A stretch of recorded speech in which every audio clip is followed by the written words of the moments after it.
For this product's 3D interactive instructions, download the free Built app from the App Store or Google Play. An iPad displays a Built product overview page showing how many people, how much time, and how many steps the project entails.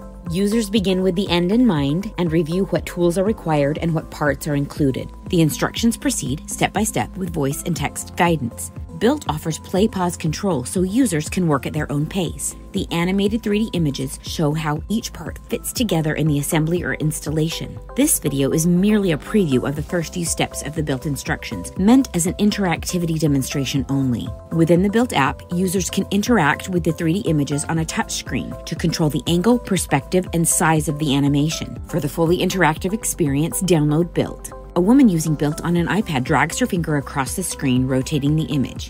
Pinch to zoom. She enlarges the image and taps on a part for details. For 3D interactive instructions, download Built on a mobile device.